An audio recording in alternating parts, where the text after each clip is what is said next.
আসলে গুরুত্বপূর্ণ আলোচনা চলতেছিল। আমাদের প্রত্যেকের কাজ করা উচিত, প্রত্যেকের দায়িত্ব পালন করা উচিত। আসলে কর্মের নাম কর্মী। যে কর্ম করে তাকে কি বলা হয়? যে কর্ম করে না সে কিসের কর্মী? আসলে আমরা কর্মী কিন্তু কর্ম করি না। আমরা দায়িত্বশীল, দায়িত্ব পালন করি না। এটা কেমন দায়িত্বশীল?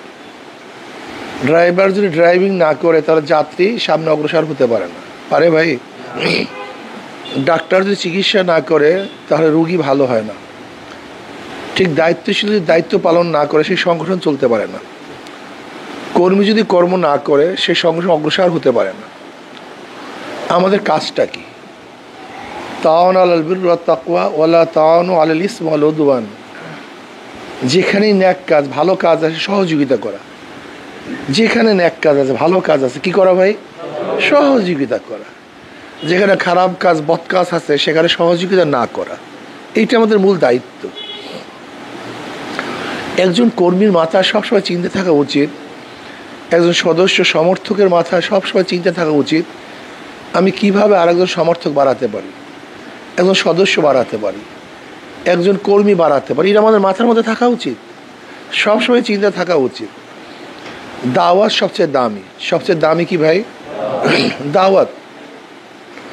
জনাবে মুহাম্মদ রাসূলুল্লাহ সাল্লাল্লাহু আলাইহি ওয়াসাল্লাম দাওয়াত দিতেন। এই দাওয়াতের জন্য এমন কোনো প্রেশানি নেই যে প্রেশানি তিনি করেননি। সবচেয়ে বেশি প্রেশানি উঠেছেন দাওয়াত দিতে গিয়ে। সবচেয়ে বেশি কষ্ট স্বীকার করেছেন এই দাওয়াত দেওয়ার জন্য। মানুষের দাঁড়ে দাঁড়ে এত অত্যাচার, অবিচার, এত তাকে অপমান করা হয়েছে, কিন্তু দাওয়াতি কাজ ছাড়েন নাই। এর জন্য আমাদেরকে দাওয়াত দিতে হবে। সাহাবায়ে কেরাম রিদওয়ানুল্লাহি তাআলা আজমাইন, তাদের জন্ম সেই মক্কা মদিনায়, সেই আরব কান্ট্রিতে। গোটা দুনিয়ার মধ্যে তারা ছড়িয়ে পড়ছেন, গোটা দুনিয়ার মধ্যে। এমনকি আপনার যাবেন লালমনিরহাট, একটা মসজিদ পাবেন 69 হিজরি। সাহাবাদের যুগ ছিল 100 হিজরি পর্যন্ত,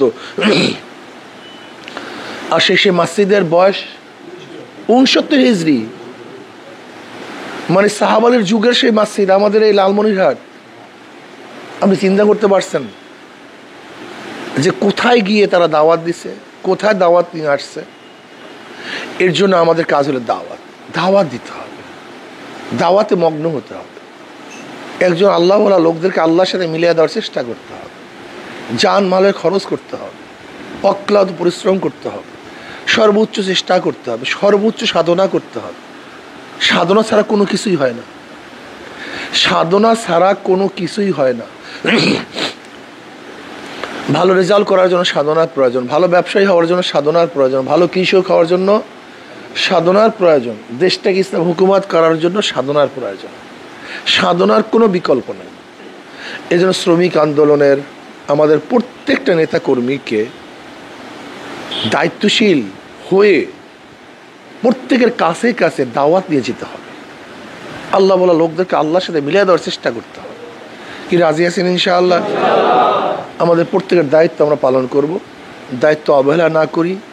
যার যে দায়িত্ব, প্রত্যেকের দায়িত্ব পালন করি, যথাযথভাবে পালন করি। আল্লাহ আমাদের প্রত্যেকের দায়িত্ব পালন করার তৌফিক দান করেন।